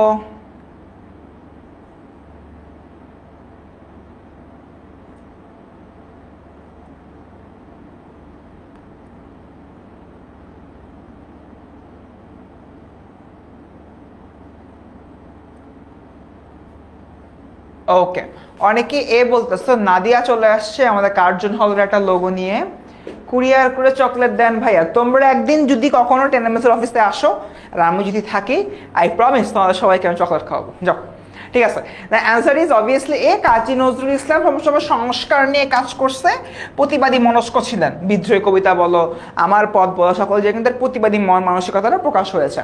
এবার দেখি, ভুলের মধ্যে সত্যকে পাওয়ার উপায় হলো ভুল থেকে শিক্ষা হওয়া, বিনয়ী হওয়া, আত্মসচেতন হওয়া। অ্যান্সার বলো, এটার অ্যান্সার বলো।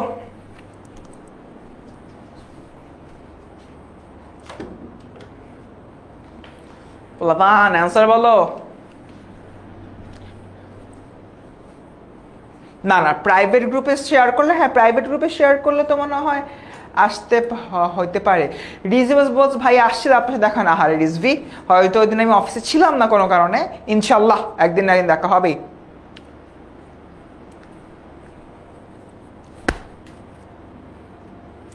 মানুষজন অ্যান্সার বলেন। চেতনা যা তোমার যে নিজস্ব ভাবনা সেটা। ওকে, 2 সি অবভিয়াসলি ভুল করছো, ভুল থেকে সত্যকে পাওয়া যায় যদি ভুল থেকে শিক্ষা নাও, এবং ভুল থেকে শিক্ষা নিয়ে তুমি আত্মসচেতন হতে পারবে। তাই এটা অ্যান্সার হবে কি 1 ও 3। খুবই সহজ, আগাই সামনের দিকে। Don't care, I don't care, এটার মানে কি? উল্টিত আনসার দ্বারা বোঝানো হয়েছে নজরুলের ভয়হীনতা, নিজের প্রতি প্রকার বিশ্বাস, সত্যে বলিয়ে বলিয়ান হও। অ্যান্সার বলো।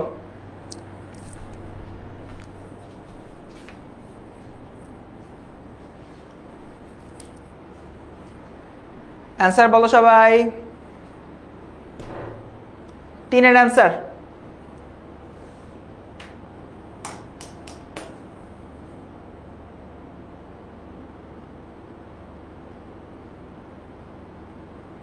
তিনের ডি বলতেছে অনেকে। আচ্ছা দ্রুত আমি এটা অ্যান্সার দিয়ে ফেলি, বিকজ আমাদের আরও একটা টপিক বাকি আছে। হ্যাঁ 3-এর ডি ঠিক আছে, নিজের প্রতি প্রকার বিশ্বাস আনে, সত্যে বলে আনো। হ্যাঁ, যেরকম আমি পড়াইতে পারি, আমি ভালো ডিবেট করতে পারি, এ সকল ক্ষেত্রে আমি ডোন্ট কেয়ার একটা ভাব চলে আসি না।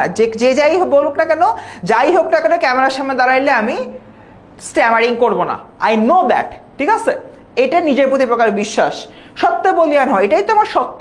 আমি যদি ভালো না পড়াইতে পারতাম, ক্যামেরার দিকে দেখালে এরকম গালাগালি করা শুরু করতাম, তাহলে আমি হয়তো ক্যামেরার দিকে আসতাম, আসার পরে ঠাস করে পড়ে যাইতাম। তার মানে কি, কেন হইতো এটা? কারণ আমার আসলে তখন নিজের সত্য সম্পর্কে আমি জানি না। ঠিক আছে, এই বিষয়টা বেসিক্যালি এখানে বলা হচ্ছে। ওকে, ঠিক আছে, ডান। মোটামুটি আই হোপ আমরা সবাই ক্লিয়ার। আগাই সামনের দিকে। জীবন যোগ করা না হলে কৃত্রিম পণ্যে ব্যর্থ হয় গানের পসরা। উদ্দীপকটিতে আমার পথ প্রবন্ধের যে দিকটি প্রকাশিত হয়েছে: মনুষ্যত্ববোধ, সাম্যবাদ, সত্যের বন্দনা, আত্মসচেতনতা। 4-এর অ্যান্সার বলো দ্রুত। মানুষজন দ্রুত 4-এর অ্যান্সার বলে, এরপর আমরা মাসি পিছু শুরু করবো।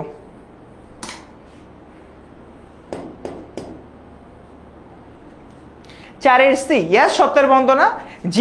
জীবন যোগ না করা হলে, বুঝতে হবে জীবন, এখানে জীবন বলতে সত্যকে বোঝানো হচ্ছে। কৃত্রিম পণ্যে মানে মিথ্যা। গানের পসরা মানে তোমার এন্টায়ার যে লাইফটা রয়েছে, জীবন বৃথা হবে সেটা। এবার এটাকে যদি আমি ভাঙি, তাহলে কি হচ্ছে? জীবনে যদি সত্য না থাকে, তাহলে মিথ্যার কারণে জীবন ধ্বংস হয়। তার মানে পুরোটা যাকে কি বলা হচ্ছে? সত্যের বন্দনা। সত্যকে নিয়ে প্রশংসা করা হচ্ছে, বন্দনা মানে প্রশংসা করা। ঠিক আছে, গেল। এবার দেখি একই প্রশ্ন, এটার অ্যান্সার হবে 1 ও 2। গেল, এটা না আমার মাথা ব্যথা কিছু নাই। এবার আমরা শুরু করব মাসি পিসি গল্পটা নিয়ে স্টার্ট করি। মাসি পিসি গল্পটার মধ্যে আমরা মাসি পিসি শুরু করতেছি স্টুডেন্টস। শেষ আমাদের আমার পথ শেষ, অপরিচিতা শেষ। আমার পথ শেষ, অপরিচিতা শেষ। ক্লাসের লাস্টে একটা অ্যানাউন্সমেন্টও আছে কিন্তু। আমার পথ শেষ, অপরিচিতা শেষ। সবাই রেডি ফর মাসি পিসি? মাসি পিসির জন্য সবাই রেডি?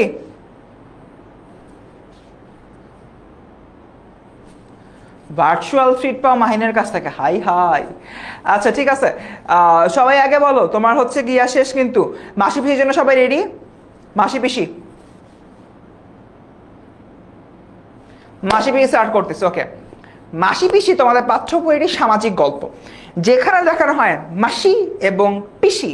মাসি মানে হচ্ছে গিয়ে খালা, পিসি মানে হচ্ছে গিয়ে ফুপি। খালা আর ফুপি, ওকে, খালা আর ফুপি তোমার যে ভাতিজি আছে, এটা হচ্ছে যে তোমার আল্লাদি। এই মিস্টার আল্লাদি একটা ঝামেলায় পড়ে। তার বিয়ে হয় যোগু নামক এক বদ লোকের সাথে, যে হলো উঠতে বসে বউ পিটায়, মানে আল্লাদিকে নানানভাবে নির্যাতন করে। এবং আল্লাদি একটা সার্টেন পিরিয়ড পর প্রেগনেন্ট হয়ে যায়। সে অবস্থা তার প্রতি নির্যাতন করে। আল্লাহ তখন তার মাসি পিসির কাছে চলে আসে।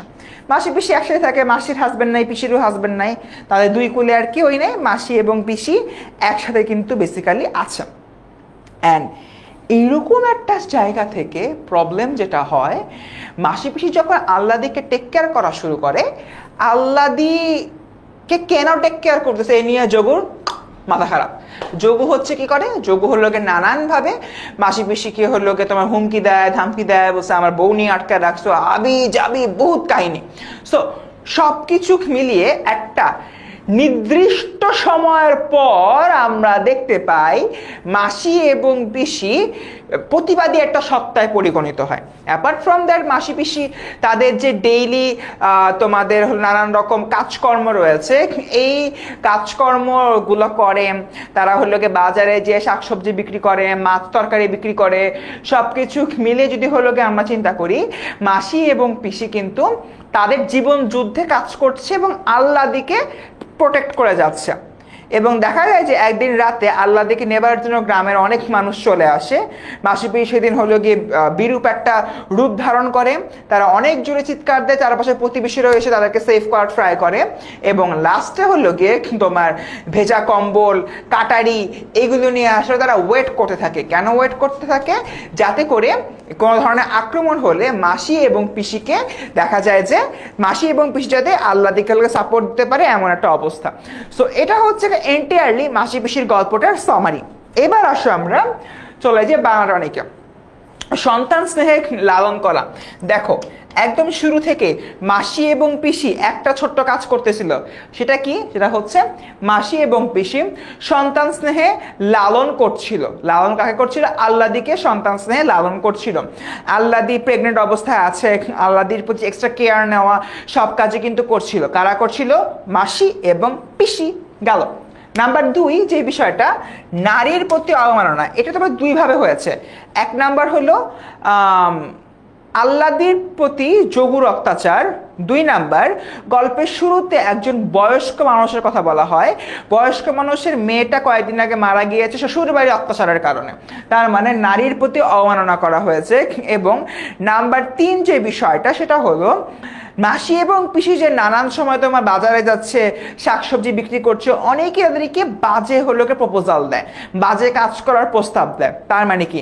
নারীর প্রতি অবমাননা বা নারীদেরকে যে অপমানের বিষয়টা, অবমাননা মানে বেসিক্যালি তোমার অপমান, অপমানের যে বিষয়টা এটা এখানে উঠে আসে। গেল। নাম্বার 3 লড়াইয়ের মাধ্যমে পিছিয়ে থাকে। এখানে 2 ধরনের আমরা লড়াই দেখতে পাই। নাম্বার 1 যে হচ্ছে গিয়ে লড়াইয়ের বিষয়টা, সেটা হলো মাসি এবং পিসি উভয় জীবন যুদ্ধ করছে, তারা বাজারে যাচ্ছে, শাকসবজি বিক্রি করছে, মাছ বিক্রি করছে, এটা এক ধরনের লড়াই। নাম্বার 2 হলো এই যে আমাদের আমাদের যে তোমার কি বলে আল্লাদি রয়েছে, আল্লাদির লাইফটা তো হুমকির সম্মুখে, তাই না? যে আল্লাহর লাইফটা যে হুমকির মধ্যে রয়েছে, তাকেও তো সেভ করা লাগতেছে, তাকেও যে নানান ওয়েতে সেভ করতে হচ্ছে, সেই বিষয়টার কথা বেসিক্যালি এখানে বলা হচ্ছে। এবং শুধুমাত্র তাই না, এই লড়াইটা এখানে তোমার প্রকাশিত হয়েছে। দেখা যায় যে একদিন রাত্রেবেলা তোমার হলো গিয়ে কি যোগু এবং হলো গ্রামের অন্যান্য গুন্ডা মাস্তানরা তাদের বাড়িতে আক্রমণ করে, বাড়ি আগুন ধরা দিতে পারে, এই জন্য তারা ভেজা কম্বল এ সকল বিষয়গুলো নিয়ে চলে আসতেছে। তার মানে এগুলো নিয়ে কি বোঝায়? এইখানে নিয়ে যদি হলো গিয়ে আমি চিন্তা করি, ওরা কিন্তু এক ধরনের লড়াইয়ের মধ্যেই আছে। এবং last but not the least, অন্যায়ের প্রতিবাদে সাধারণ মানুষের অংশগ্রহণ। ওই যে লাস্টে তোমার দেখা যায় যে যোগু এবং অন্যান্য হলো গিয়ে গুন্ডা বাহিনী আসছে, সবাই মিলে বলতেছে যে মাসি এবং পিসিকে সর্দার বাড়িতে নিয়ে যাবে, ওই ফাঁকে তারা আল্লাহকে অপহরণ করবে, এই যে বিষয়টা, তখন কিন্তু মাসি পিসুর চিল্লাচিল্লিতে চারদিক থেকে লোকজন চলে আসে। চারদিক থেকে হচ্ছে গিয়ে তোমার লোকজন এসে কি করে, লোকজন এসে হচ্ছে গিয়ে মাসি এবং পিসিকে সাপোর্ট দেওয়া শুরু করে। তার মানে আমরা এর থেকে বুঝতে পারি অন্যায়ের বিরুদ্ধে সাধারণ মানুষও প্রতিবাদ করতে জানে, কারণ সাধারণ মানুষ বুঝতেছিল যোগু এবং অন্যান্য যারা রয়েছে তারা যা করতেছে দ্যাটস নট কারেক্ট। ওকে, একজন বলতেছে মাসে বেশি গল্পের লাস্টে কি হয়? লাস্টে আসলে কিছুই না, তোমার ওভাবেই গল্পটা শেষ হয়ে যায়, কারণ এত ছোট গল্প। এবং এরকম একটা জায়গা থেকে যদি হলো গিয়ে আমি চিন্তা করি, মাসি এবং পিসি যে কাজটা করছে, তারা আসলে আল্লাহকে সেভ করার ট্রাই করছে, এবং এইখানে তাদের প্রতিবাদী সত্তাটা, সেই প্রতিবাদী সত্তাটার কথাই বেসিক্যালি বলা হয়েছে। That's it. বুঝতে পারছি আমরা?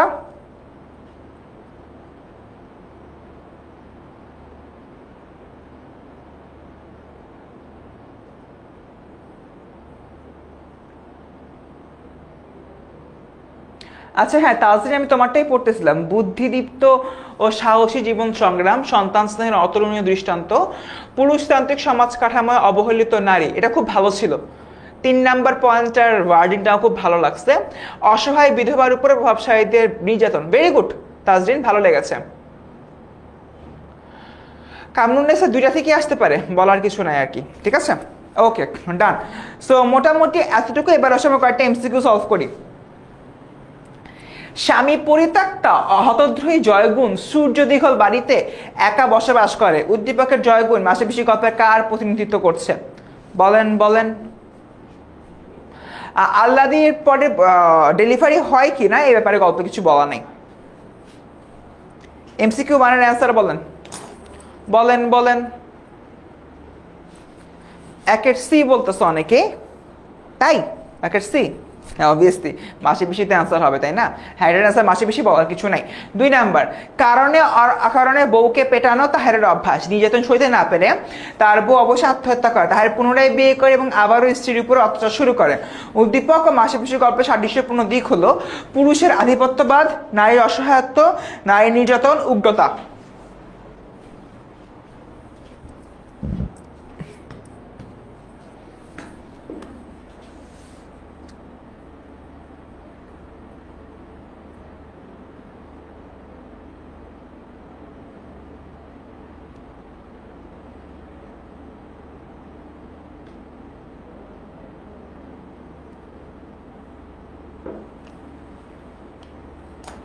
দুইয়ের সি, এটা দুইয়ের তোমার সি, ঠিক আছে, নারী নির্যাতন, ওকে ভেরি গুড। 3 নাম্বার, একই প্রশ্ন, উদ্দীপকের তাহের মাসে বেশি গল্পে কোন চরিত্র সাদৃশ্যপূর্ণ? আই থিঙ্ক বুঝতে পারছো। 3-এর আনসার কি হবে? না, এ আর সি দুইটা মিলে না। তোমার পুরুষের আধিপত্যবাদ এবং নারীর নির্যাতন, দেখো এখানে কয়েকটা বিষয় আছে। ওয়াইফকে তোমার প্রহার করা এটা একটা, এবং স্ত্রীর উপর অত্যাচার করা, দুই স্ত্রীর উপর অত্যাচার করছে, অত্যাচারটাকে বেশি ফোকাস করা হয়েছে, এটার অ্যান্সার নারী নির্যাতন হবে। আচ্ছা 3-এর অ্যান্সার ডি, যোগও গেল। 4-এর অ্যান্সার বলো। রহিমা স্বামী নির্যাতন সইতে না পেরে ফুফু রাহেলা বেগমের নিকট চলে আসেন। গ্রামে মাতব্বরের ছেলে জগলুর, কি নাম রে বাবা, কুদৃষ্টি পড়ে তার উপর। দৃঢ়প্রত্যয় রাহেলা বেগম মা পাখির মতো আগলে রাখে অনাথা রহিমাকে। রাহেলা বেগম মাসে বেশি গল্পে কার প্রতিনিধিত্ব করছে?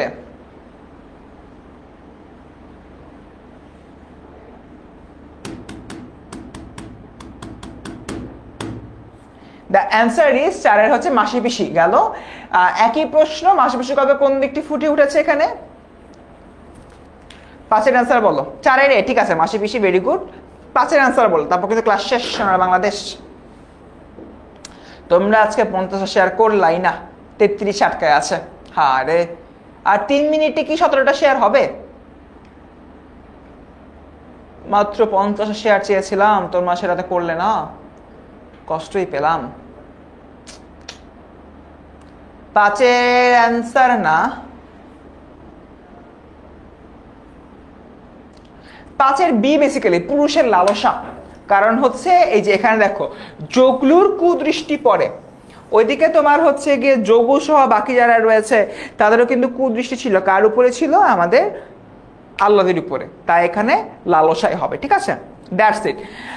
আমাদের ক্লাস কিন্তু আলটিমেটলি এখন শেষের দিকে, বাট লাস্ট মোমেন্টে তোমাদের জন্য কয়েকটা নির্দেশনা আছে। সবাই একটু ক্লিয়ার, সবাই একটু শান্ত হলে আমি নির্দেশনাগুলো বলবো।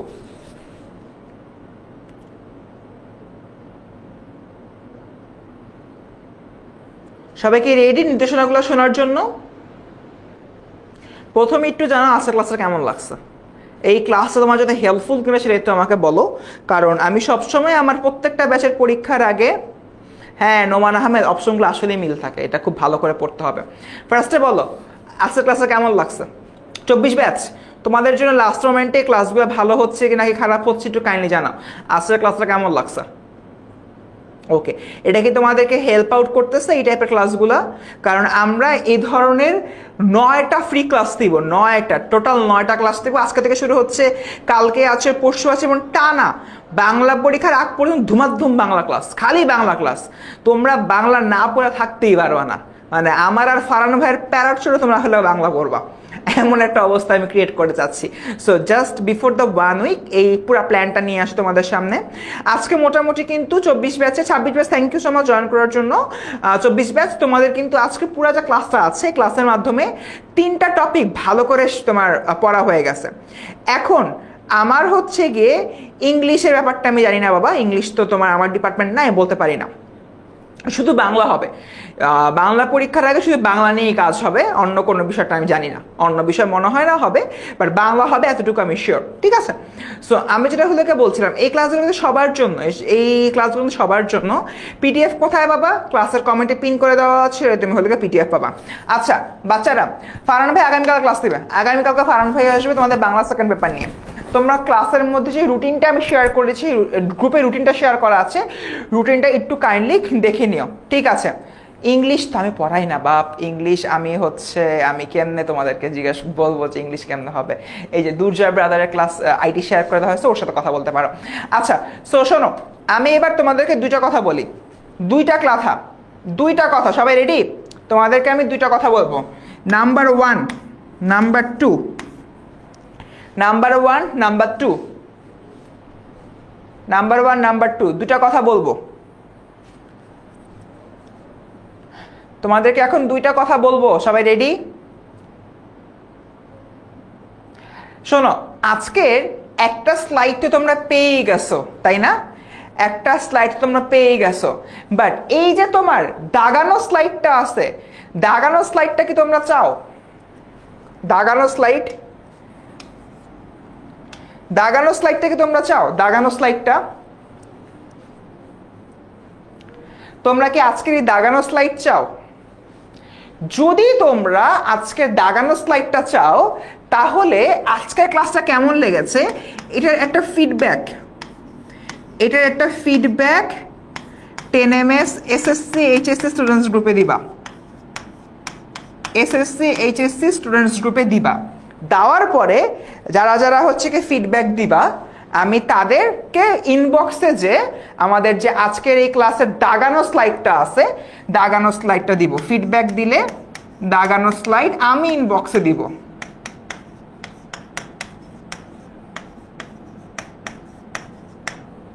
ফিডব্যাক দিলে তোমরা ফিডব্যাক দিবে আমাদের এই গ্রুপটাতে সুন্দর মতো, যে ব্যাচেরই হোক না কেন, 24, 26 যে ব্যাচেই হোক না কেন, এই গ্রুপে ফিডব্যাক দিলে আমি তাদেরকে ইনবক্সে যে দাগানো স্লাইডটা আমি আমার নিজ দায়িত্বে দিয়ে দিব। তোমরা জাস্ট তোমাদের যে message request, spam request check করলে হলে পেয়ে যাবা, ঠিক আছে? নাম্বার 1। নাম্বার 2 যে বিষয়টা আরেকটা গুরুত্বপূর্ণ, তোমাদের ডাউট সলভের জন্য এই 10ms SSC HSC students group যেটা আছে, ঠিক আছে?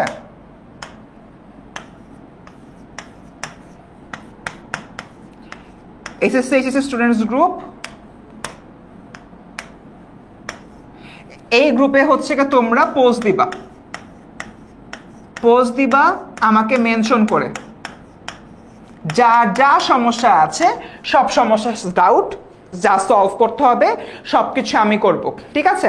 তোমরা সুন্দর মতো দুইটা তোমাদেরকে টাস্ক দিলাম, একটা ফিডব্যাক দিবা, ক্লাসটা কেমন লেগেছে, কি ক্লাস ছিল, ক্লাসের একটা স্ক্রিনশট নিবা, স্ক্রিনশট নিয়ে হচ্ছে গিয়ে ক্লাসের নাম, যেরকম বাংলা গদ্য পর্ব 1, তারপর ক্লাসের ইনস্ট্রাক্টর কে ছিল, তোমার নাম, এগুলো হচ্ছে কি লিখবা, লিখে হলে ফিডব্যাক দিবা। ফিডব্যাক দেওয়ার পরে যদি হচ্ছে আমি যাদের ফিডব্যাক পড়বো, যারাই ফিডব্যাক দিবা তাদেরকে হচ্ছে কি আমি দাগানো স্লাইডটা ইনবক্সে দিয়ে দিব, নাম্বার 1।